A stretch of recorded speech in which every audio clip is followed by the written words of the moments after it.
A wife can disappear without ever leaving the house. And for 7 years, Duke William Ashford had not noticed.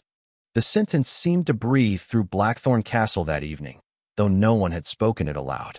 It moved with the winter draft beneath the carved oak doors, slipped along the marble floor of the great hall, and settled among the silver candlesticks trembling beneath their flames. Outside, snow fell over the Virginia countryside in soft white sheets, covering the long drive, the frozen hedges, and the stone lions at the gate. Inside, beneath chandeliers bright enough to shame the moon, Duchess Grace Ashford stood alone beside the grand staircase, dressed in ivory silk, her pale hands folded with the calm precision of a woman who had learned long ago that no one came when she trembled. Tonight marked 7 years since she had become William's wife. The servants remembered.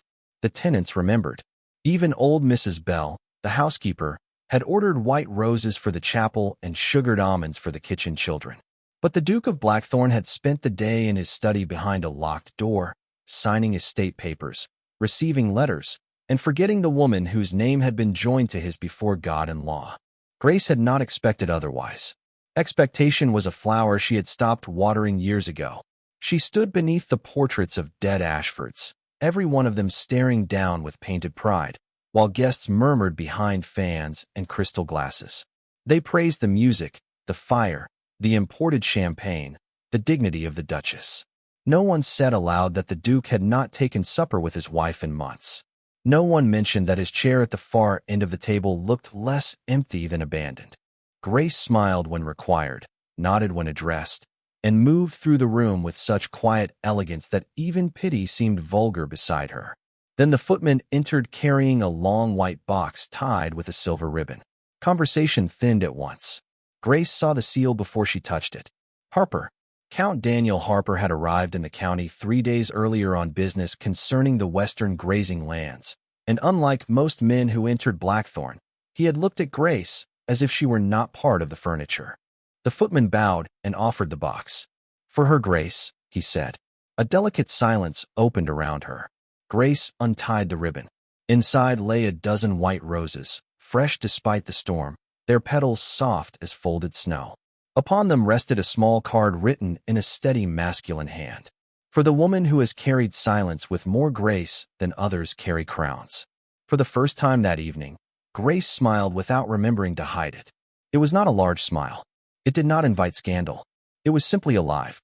And from the upper landing, Duke William Ashford saw it. He had emerged without announcement, tall and severe in black evening clothes, his dark hair touched by lamplight, his expression arranged in the familiar coldness that had ruled Blackthorne for years. Yet the moment he saw the roses in his wife's hands, something in his face changed. Not much. William Ashford had been trained since boyhood never to reveal pain, surprise, or need. But his gloved hand tightened on the banister, and the gold ring on his finger caught the firelight like a warning. Grace did not see him at first.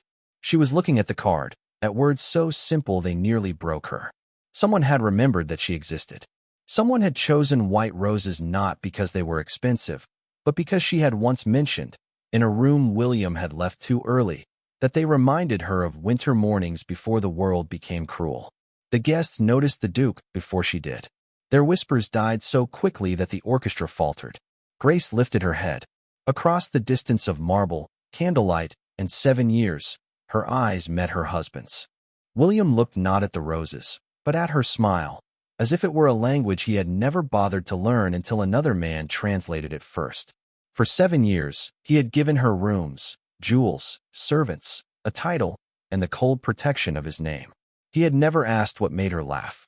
He had never asked what she feared when the castle settled at night and the wind moved like a hand along the windows. He had never asked whether the woman who shared his house had slowly begun to vanish inside it. Grace lowered the card with careful fingers. Her smile faded, not from guilt, but from memory. William descended the stairs one measured step at a time. The room held its breath. Snow pressed softly against the tall windows. A candle guttered. Somewhere beyond the hall, the anniversary clock struck 9. When the Duke reached the final step, he gave the roses one brief glance, then looked at Grace as though seeing his wife after 7 years of blindness. "Who sent them?" he asked, his voice low enough that only those nearest could hear. Grace held the card against her palm. She did not tremble. She had spent too many years doing that in private. Count Harper, she answered. A flicker crossed William's eyes, sharp and unfamiliar. Jealousy would have been too simple a name for it. This was older, colder, and far more dangerous. It was the terror of a man who had locked a door and only now realized someone else had found the woman waiting on the other side. Grace turned slightly, the roses resting in her arms like a verdict. He remembered our anniversary, she said softly. No accusation, no tears, only truth. And truth, spoken gently, entered Duke William Ashford's chest like winter air through a cracked window. The silence that followed Grace's answer did not end when the music resumed. It merely changed shape.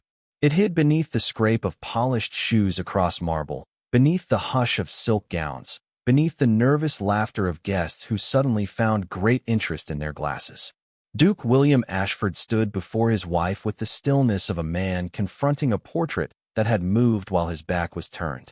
The white roses lay in Grace's arms, innocent and impossible to ignore, their fragrance rising between them like a memory that did not belong to him. Count Harper is generous, William said at last, each word smooth enough to pass for courtesy and cold enough to frost the air. Grace looked at him carefully. Once, years ago, she would have searched his face for tenderness, then for anger, then for anything at all. Now she searched only for the truth, and found him guarded even from himself. He is thoughtful, she replied. That was all. A simple correction. A small blade wrapped in velvet. William's jaw tightened. Around them, the celebration tried to remember how to breathe. Mrs. Bell directed a footman toward the refreshment table. The orchestra found its place again in the waltz. A senator's wife from Richmond began speaking too loudly about the weather, as though snow could explain the sudden fracture in the room. Grace inclined her head to her husband, then turned away with the roses held carefully against her ivory gown. William should have let her go. For 7 years, he had excelled at letting her go. He had let her go from dining rooms, from conversations, from mornings when she waited beside untouched coffee, from evenings when she stood near the library door, hoping he might ask her to come in. He had let her vanish so thoroughly that her absence had become part of the architecture. But tonight, watching the curve of her hand around another man's flowers, he found he could not move. The past rose before him, not with drama, but with the terrible discipline of a ledger opened to unpaid debts. 7 years earlier, the chapel at Blackthorne had smelled of beeswax, winter lilies, and old stone warmed by too many candles. Grace Whitmore had been 20 years old, dressed in a gown her mother had refitted from family satin because the Whitmore fortune had already begun to sink beneath bad investments and worse pride. William had been 32, newly Duke of Blackthorne, newly burdened with a title, an estate, and a grief he never named in public. He had chosen Grace because she was suitable. That had been the word used by lawyers, relatives, and bankers. Suitable, not beloved, not desired, not cherished. Suitable. Her family needed rescue from debt. His estate needed a duchess of good blood and better manners. Their marriage had been arranged in the language of necessity, signed beside maps, accounts, and inheritance papers. William remembered standing beside her at the altar, aware of her pale profile beneath the veil, aware of the delicate courage with which she spoke her vows. Her voice had not shaken. That had impressed him at the time. It should have warned him. Grace Whitmore did not break easily. After the ceremony, while guests toasted alliances and old names, he had escorted her through the corridors of Blackthorne to the East Wing, where a suite had been prepared with a sitting room, dressing room, and a bedroom overlooking the snow-covered gardens. The fire had been lit. Fresh linens had been folded. A silver tray of tea waited untouched. Grace had stood in the doorway, her wedding ring still new upon her finger, her cheeks faintly flushed from the cold. She looked young enough to believe that kindness might still be waiting somewhere in the house. William had removed his gloves with formal precision. "You will have every comfort here, Duchess," he had told her. "The household is yours to command.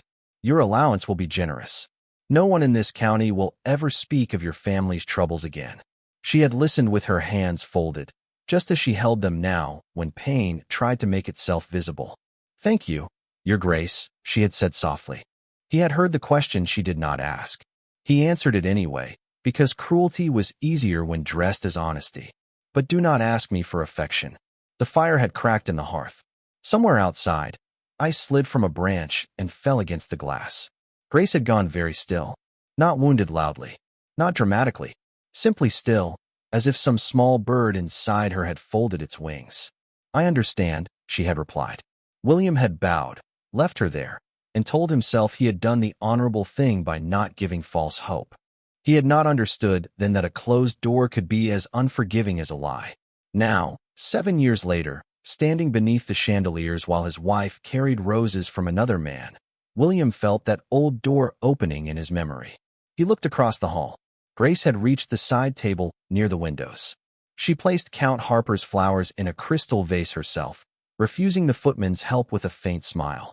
The candlelight touched her fair skin, the quiet line of her throat, the calm sorrow in her eyes. She was not the uncertain girl he had left in the East Wing. She was a woman who had learned the shape of loneliness and made a crown of it. And for the first time, William wondered what else she had learned while he was not watching. Grace had learned in the first year that hope made a sound. It was the sound of a chair left empty across a dining table long enough for soup to cool. It was the quiet click of a hallway clock striking 8, then 9, then 10, while a woman in pale silk sat with her hands folded over her lap and pretended not to hear the servants whispering beyond the door. It was the soft rustle of an unopened note returned on a silver tray because His Grace was occupied. In those early months at Blackthorne, she had tried to become the sort of wife a man might come home to without regret. She asked Mrs. Bell which flowers William preferred in the library, and learned he disliked strong perfume near his books, so she filled the room with white camellias instead of roses. She discovered he took coffee without sugar, read estate reports before sunrise, and rode the northern fields every Thursday unless rain made the roads too deep with mud. She learned these things not because he told her, but because loving a closed door teaches a woman to listen to hinges, footsteps, and the habits of absence. 3 weeks after their wedding, Grace sent her first invitation to his study. "Tea at 4 o'clock, if your Grace has an hour to spare." The card came back at dusk with a polite answer written by his secretary. "His Grace regrets that estate matters require his attention." Grace kept the card in her drawer that night, smoothing the edge with her thumb until the paper bent. A month later, she tried again, this time asking whether he would join her for a walk along the south garden, where the last autumn leaves were still clinging to the black branches. He did not answer himself. Mr. Hale, the steward, appeared with an apology so practiced it seemed older than the man delivering it. By Christmas, Grace had stopped asking the servants whether the Duke would be dining with her. By spring, she had stopped glancing toward the door whenever footsteps passed the hall. By the end of the first year, she understood that waiting could become a room, and that one might live inside it for a long time without anyone calling it imprisonment. Yet she did not collapse beneath it. That was what Blackthorne never understood. Loneliness entered her life like winter fog, but it did not make her small. It made her observant. If William would not speak to her, she spoke to the house. She walked its corridors, learned the names of every maid, footman, stable boy, and tenant child who came to the kitchen door for leftover bread. She noticed where the roof leaked above the west nursery, where the chapel steps had cracked, where the pantry accounts had been mismanaged by a supplier charging double for flour brought from only 12 miles away. She found errors in ledgers the man had assumed she would never read. She found unpaid wages hidden beneath elegant excuses. She found that the Duchess before her had chosen blue draperies for rooms that received no sunlight, making grief seem like decoration. Grace changed them to cream. Slowly, quietly, without asking permission. The second year, she took breakfast alone and read estate papers with her coffee until numbers stopped frightening her. The third year, she organized the Winter Relief Fund after 3 tenant families lost their livestock to an early freeze. William signed the authorization without looking up from his correspondence, never knowing the plan had been hers.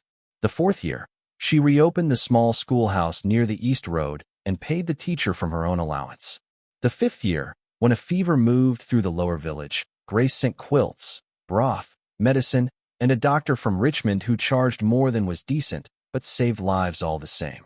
The people began to bow to her not because of her title, but because they had seen her boots wet with snow and her gloves stained with candle wax from nights spent in cold rooms where comfort was needed more than ceremony. Still, inside the castle, she remained William's beautiful absence. At dinner parties, he stood beside her only as long as etiquette required. In church, his gloved hand touched her elbow lightly, formally, never lingering. On anniversaries, he sent jewelry chosen by someone else. Pearls, diamonds, a sapphire necklace so heavy it felt less like a gift than a collar made of ice. Grace thanked him each time. Then she placed the boxes in the bottom drawer of her dressing table and wore her mother's simple locket instead. There had been nights when she almost hated him. Hate would have been easier than longing. Hate had heat. Hate had purpose. But William gave her so little of himself that even anger found no place to stand. So Grace did the most difficult thing a neglected wife could do. She stopped reaching for him without allowing bitterness to take her hand. She became useful, then necessary, then beloved by everyone in Blackthorne except the one man whose name she carried.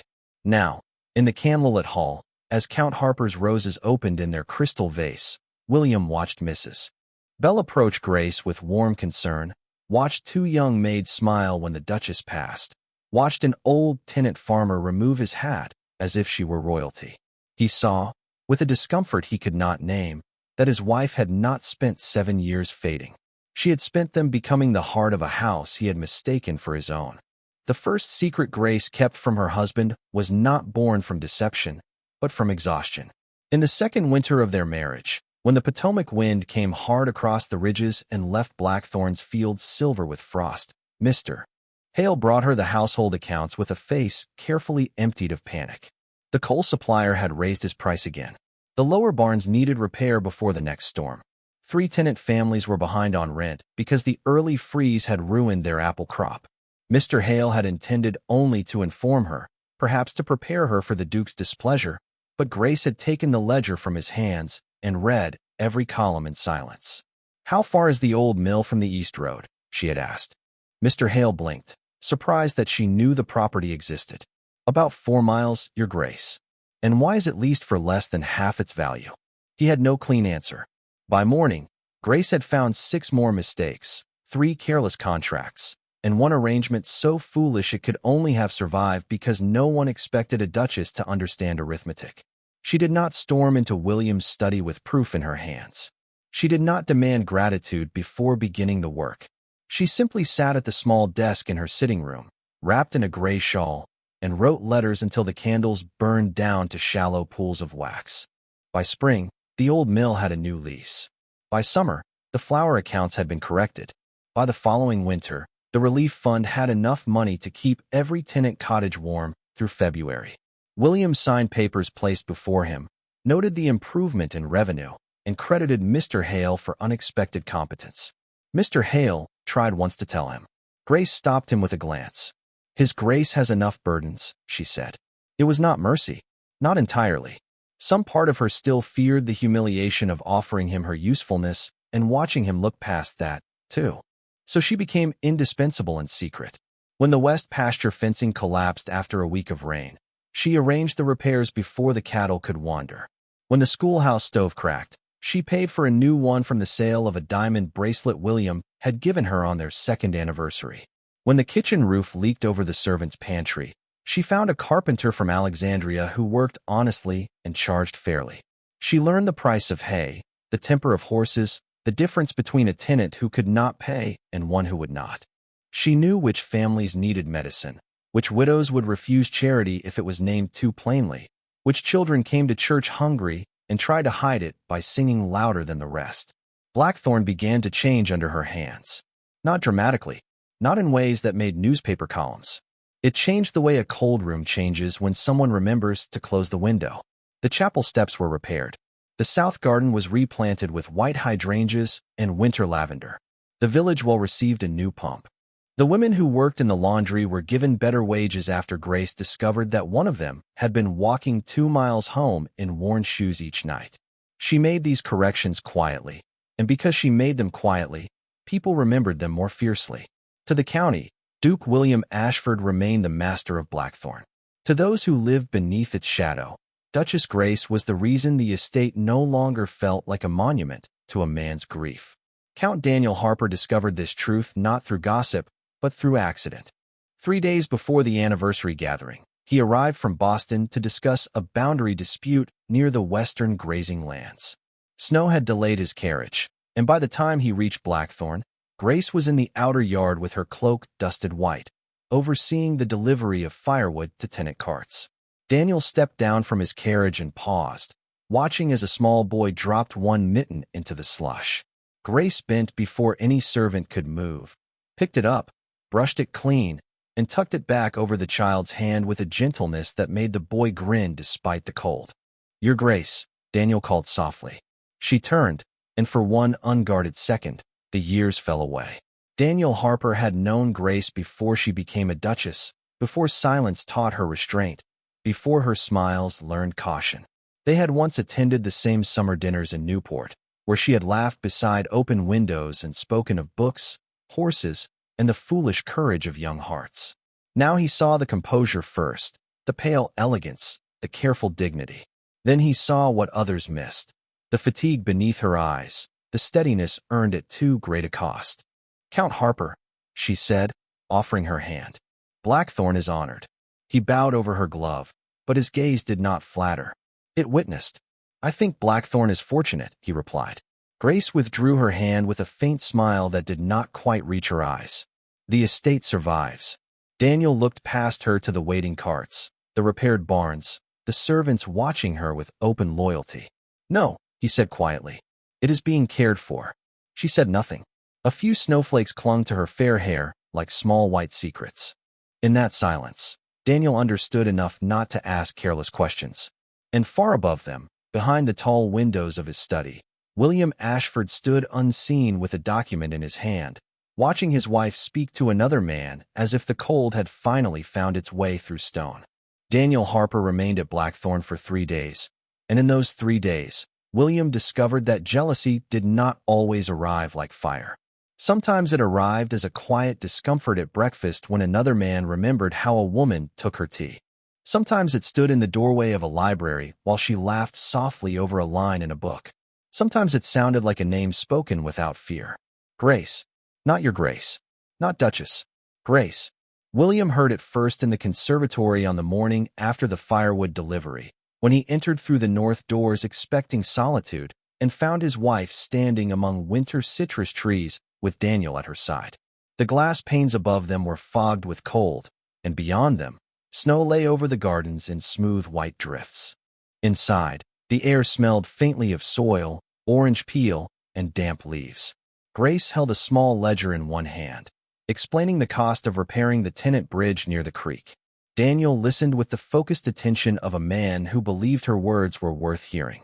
William stopped before either of them noticed him.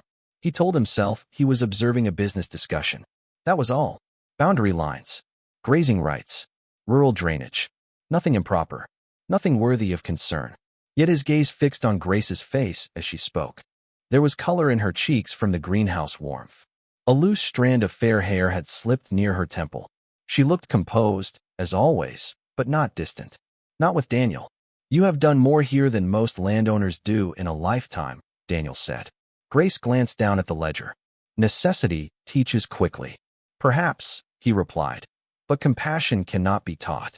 It is either present, or it is not." William felt the words like an intrusion. Praise should not have unsettled him. Grace received compliments often, on her elegance, her manners, the dignity with which she presided over Blackthorne. But this was different. Daniel was not admiring her surface. He was naming the hidden architecture of her soul. Grace closed the ledger gently. "You speak as if you know me well, Count Harper." "I remember enough," Daniel said. "And I see more than you think." Grace's smile appeared then, small and startled, like light slipping beneath a door. William stepped forward before he had decided to move. "Harper," he said. The two turned. Grace's smile vanished first. That should not have hurt him, yet it did. Daniel bowed with easy courtesy. "Your Grace, I was just admiring the Duchess's understanding of your estate." "Your estate." The words should have pleased William. Instead, they sounded inaccurate in a way he could not immediately explain. Grace offered him the ledger. "The creek bridge will need reinforcement before the thaw. If the snow melts too quickly, the lower road could flood." William took the ledger, though he had already seen the report on his desk. He had not read it carefully. "Mr. Hale can manage it." Mr. Hale agrees with my recommendation, she said softly. No defiance. No apology. Simply fact. Daniel looked between them, and for the first time William disliked him not for his attention to Grace, but for witnessing what William himself had failed to understand. Grace was not asking permission. She had been governing in silence for years. Later that afternoon, William found Daniel alone in the portrait gallery, studying the Ashford ancestors with the expression of a man politely unimpressed by dead pride. Snowlight poured through the tall windows, pale and judgmental. You knew my wife before her marriage, William said. Daniel turned. I did. In Newport. In Boston. Her father and mine shared acquaintances.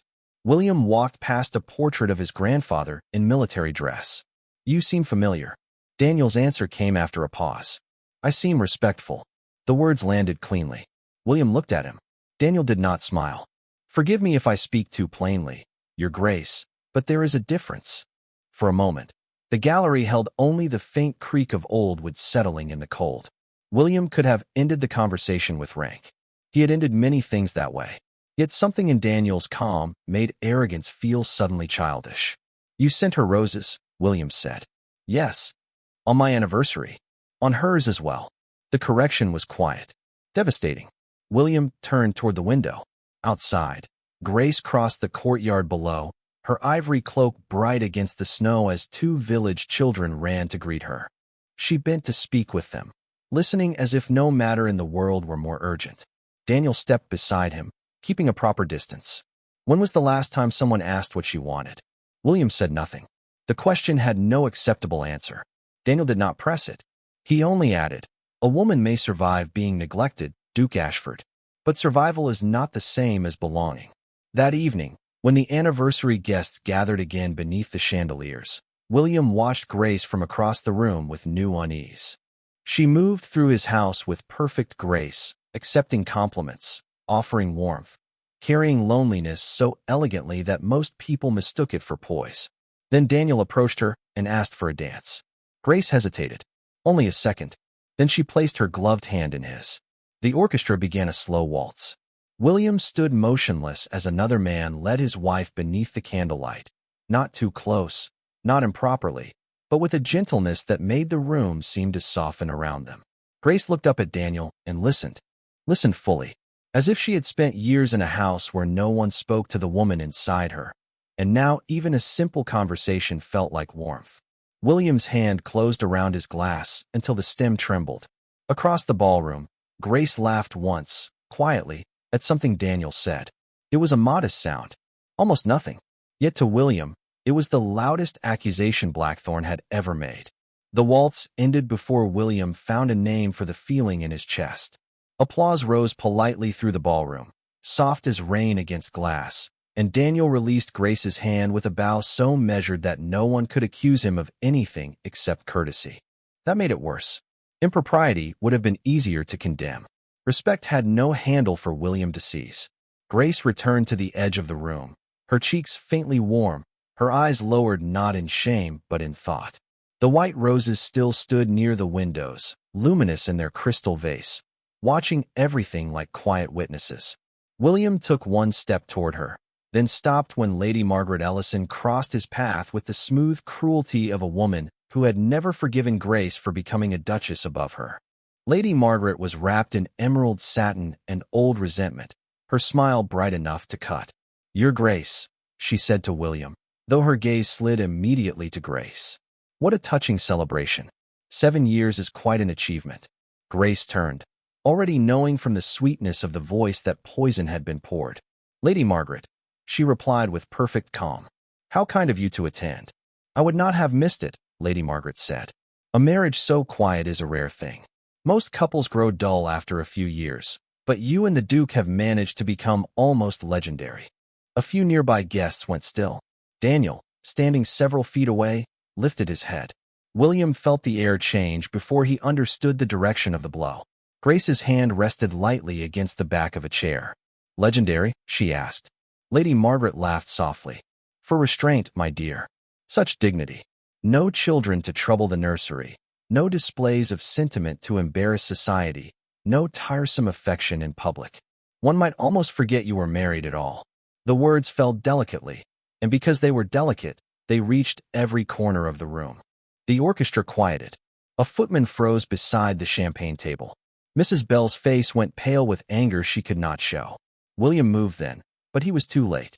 Grace had already lifted her chin. Her expression did not crack. That was the terrible beauty of it. She did not look wounded. She looked finished with being mistaken for weak. "You are right, Lady Margaret," Grace said, her voice gentle enough to draw everyone closer. "A quiet marriage teaches many things." Lady Margaret's smile flickered. "I meant no offense." "Of course not," Grace replied. "Offense requires courage. Cruelty often prefers manners." A breath passed through the room. William stopped beside a marble column, struck not by scandal, but by the composure of the woman he had underestimated for 7 years. Grace continued, not loudly, not trembling, but with a clarity that made every candle seem to burn steadier.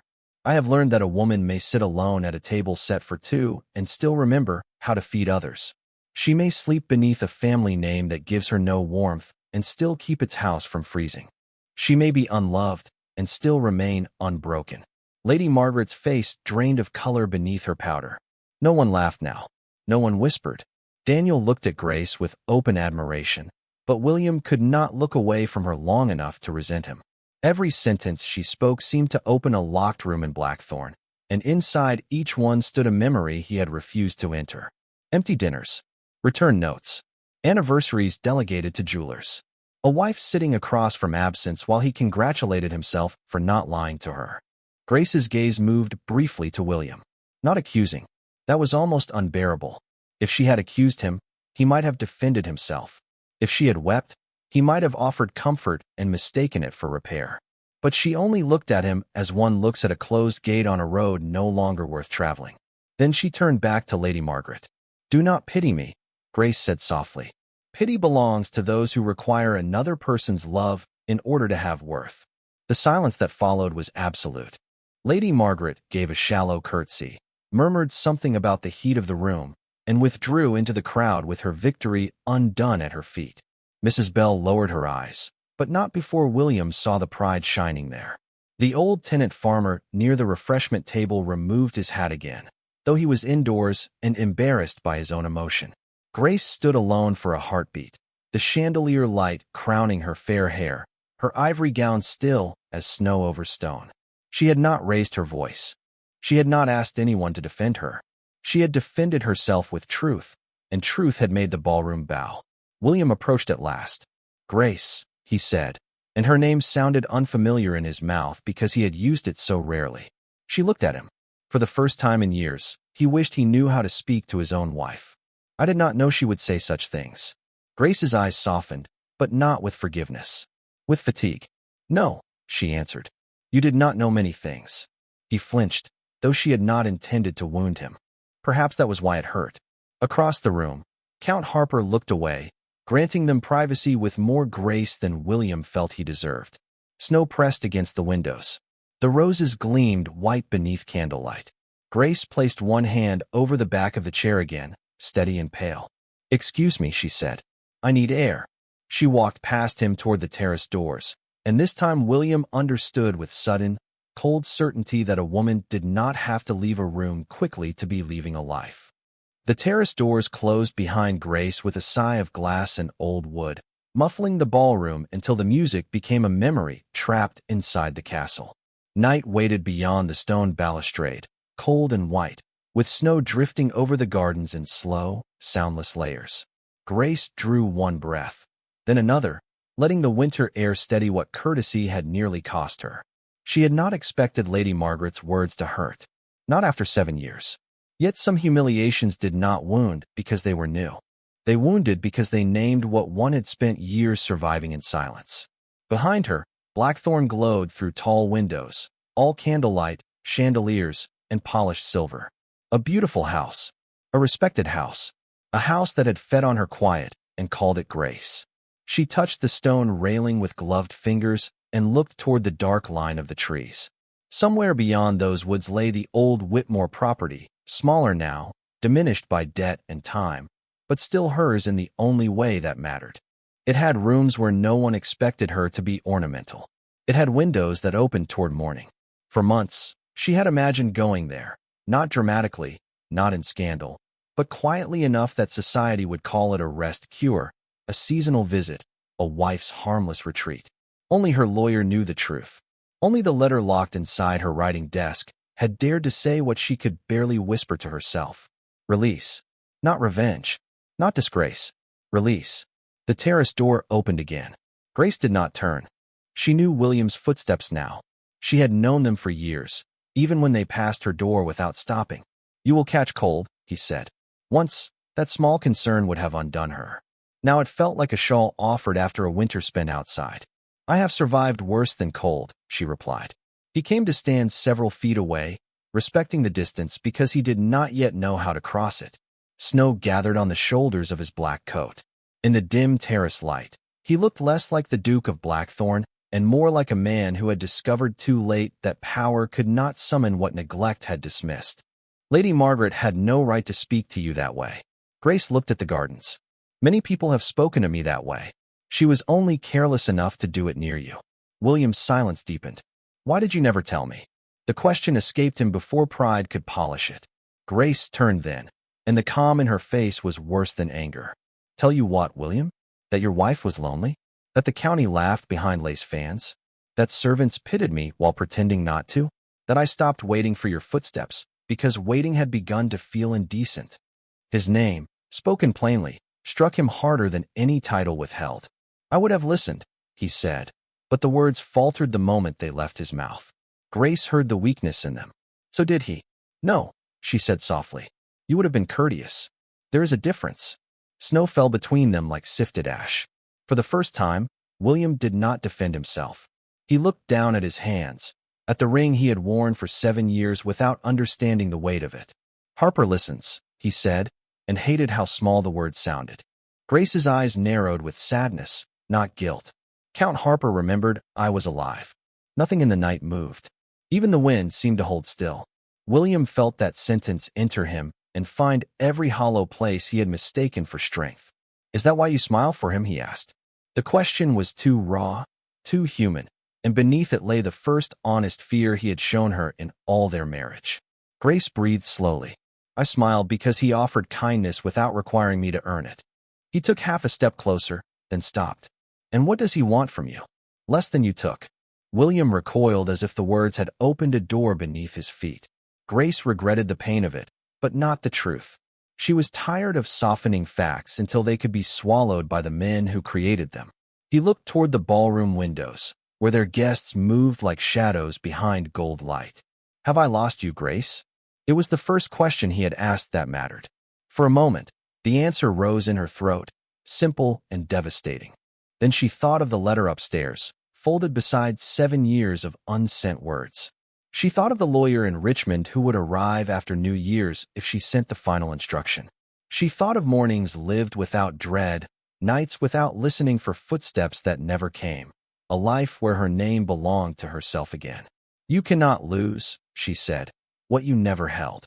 William closed his eyes. When he opened them, she had already moved toward the door. Grace, he said. She paused with her hand on the handle.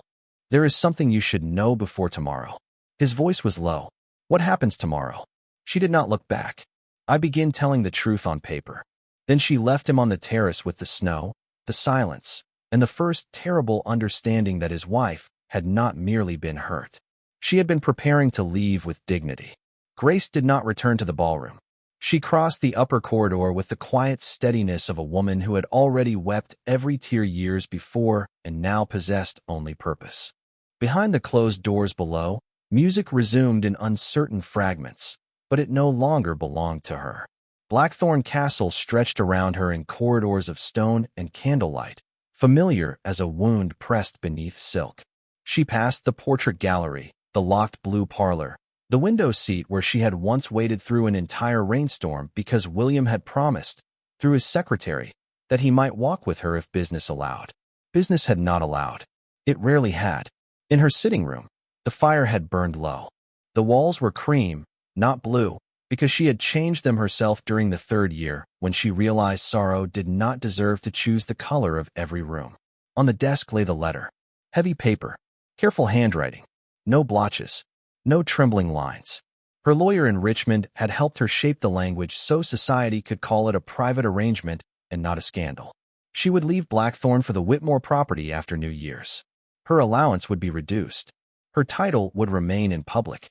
Her life would become her own in private. Grace stood over the letter for a long moment. Then she opened the drawer beneath it and removed a small ribbon-bound packet. 7 years of letters. One for each anniversary. None sent. The first was full of cautious hope. The second, apology for wanting too much. The third, news of the schoolhouse. The fourth, a confession that she no longer knew how to speak when he entered a room. The fifth, the quiet record of an illness endured alone because he had been in Washington on estate business. The sixth, gratitude to the servants for making the house feel less empty. The seventh was only 3 sentences long. I have stopped asking what I did wrong. I have stopped mistaking absence for dignity. I am ready to be released. Grace placed the packet in a small traveling case with 2 dresses, her mother's locket, a prayer book, and no jewels from William. She had worn his diamonds like winter for too long. Downstairs, a door closed. Then footsteps. Not passing. Coming closer. She did not hurry. When William reached the open doorway, he found her fastening the case with calm fingers. For several seconds, he could not speak. The sight was too simple to be dramatic and too final to be denied. A wife packing without anger was more frightening than any accusation. "Where are you going?" he asked. Grace did not look up. "To Whitmore House. Tonight. The storm will worsen by morning. The roads are passable now if the carriage leaves within the hour." His face tightened. "You cannot travel 20 miles in this weather." She closed the latch. "Do not make concern sound like command." The words stopped him at the threshold. In another year, another room, another version of himself, William might have spoken as a duke. He might have invoked propriety, safety, reputation, marriage. Tonight those weapons felt rusted in his hands. "Grace," he said carefully, "I am asking you not to go." She lifted the traveling case. It was small. That, too, wounded him. 7 years of marriage, and she needed so little from his house. "You are asking because another man sent flowers," she said. "You are asking because Lady Margaret spoke aloud what others whisper. You are asking because I finally said what I have been living." No, his voice broke on the word, not loudly, but enough to strip it of pride. "I am asking because I saw you tonight." Grace stilled. He stepped into the room but kept his distance, as though approaching a candle he had once left to burn alone. "I saw the servants look to you before they looked to me. I saw tenants bow with love, not fear. I saw Harper listen to you, and I hated him for doing what I should have done. I saw you stand in that ballroom and speak with more honor than I have shown in 7 years. His eyes moved to the packet of letters visible through the open case. "What are those?" Grace's hand covered them instinctively. "Things you did not read because I never sent them." "Why not?" She looked at him then, and the answer was gentler than he deserved. "Because I could not bear to learn that even my pain might be inconvenient to you." The room seemed to lose its air. William looked at the woman before him, fair and composed, wrapped in ivory and grief, and understood that he had not been married to silence. He had imposed it. Grace moved toward the door. He stepped aside at first, then suddenly sank to one knee on the carpet before her. Not a performance, not a gesture for witnesses. There were none.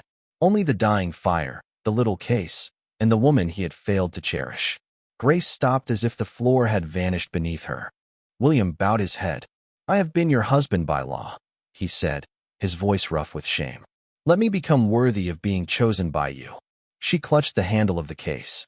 "William, I do not ask you to forgive me tonight. I do not ask you to forget. I ask only for the right to begin where I should have begun 7 years ago, with your heart before my pride." Snow tapped softly at the windows. Grace stood over him, not triumphant, not softened into surrender, but shaken by the sight of a powerful man finally kneeling without power. "And if my heart no longer knows how to return?" she whispered. William looked up at her then.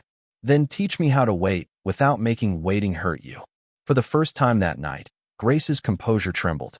Not enough to break, only enough to prove she was still alive. Grace did not answer him that night.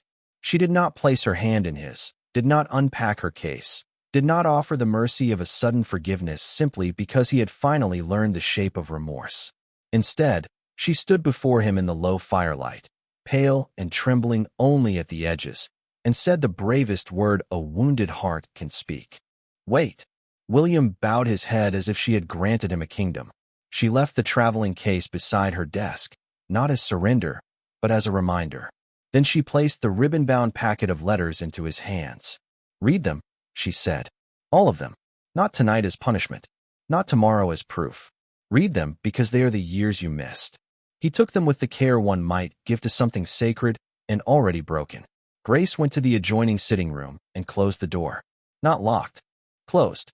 For William, that thin line of what became the first boundary he had ever respected. The next morning, Blackthorne woke beneath 12 inches of snow and a silence different from all the silences before. The guests departed slowly as the roads cleared, carrying with them rumors of Lady Margaret's disgrace, Count Harper's roses, and the Duchess who had answered pity with dignity. Daniel Harper left last. In the entry hall, he bowed to Grace with warmth and restraint. I hope you receive everything you deserve, he said. Grace understood the kindness beneath the words. So do I, she replied. William stood several feet away and did not interrupt. That was the first lesson. Love did not begin with possession. It began with restraint. That evening, he opened the first letter. Grace had written it 1 year after their wedding, in a hand still soft with hope. She had described the south garden in spring, the way sunlight touched the chapel windows, the foolish pleasure she felt when she learned he preferred white camellias to roses. At the bottom, she had written, I think I could be happy here if you ever wish to know me. William read that sentence 3 times. By the second letter, he stopped sitting. By the third, he stood at the mantel with one hand pressed against the stone as if the room itself had tilted. By the fourth, he understood that loneliness could have dates, weather, and handwriting. By the fifth, when she wrote of being ill for 6 days while he remained in Washington, he closed his eyes and whispered her name into a room that had no right to forgive him.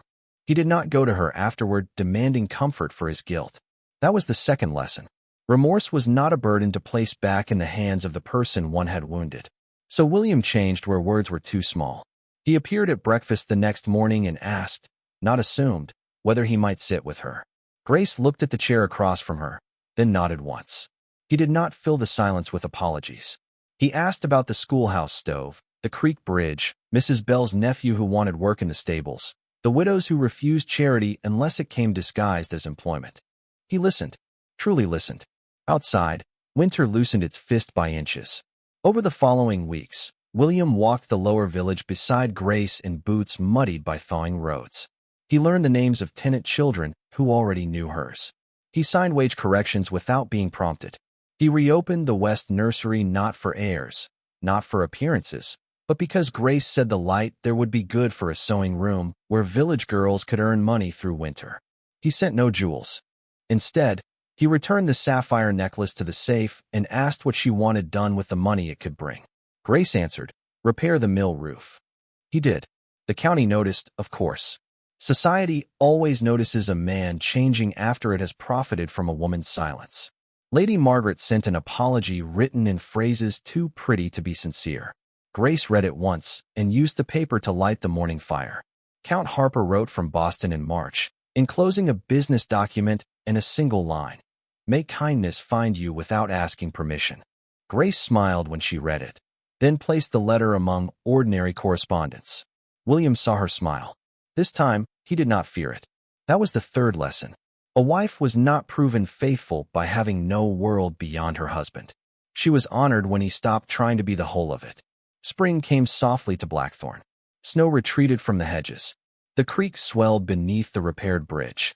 White hydrangeas pushed green leaves through dark soil, and morning light entered rooms that had once belonged to grief. On the first warm Sunday, Grace stood on the chapel steps after service, speaking with the schoolteacher, when William approached and waited until she turned to him. He did not take her hand before asking. He had learned the holiness of permission. May I walk with you? He said. Grace studied him. The man before her was still proud, still scarred by habits learned too deeply, but no longer hiding behind coldness as if it were virtue. Behind him, Blackthorne Castle rose in gray stone and softened light, no longer a tomb, not yet a home, but becoming one. Grace placed her gloved hand on his arm. Only if you walk slowly, she said. William's breath caught, almost a laugh, almost a prayer. As slowly as you need. They walked along the south garden, where white camellias bloomed late against the warming air. He did not ask whether she was his. He did not ask whether the past was mended. Near the old fountain, he stopped and looked at her with the humility of a man who finally understood that being chosen was greater than being obeyed. "May I become yours, Grace?" he asked. She looked at him for a long moment, long enough for the wind to move through the branches, long enough for 7 years to stand between them and begin, at last, to step aside. Then she rested her hand over his, not as a wife claimed by law, not as a woman conquered by regret, but as Grace, who had survived silence, chosen dignity, and allowed love to return only when it learned to kneel without pride. Some hearts do not come back because they are called. They come back only when the one who broke them finally learns how to wait at the door with clean hands and an honest soul.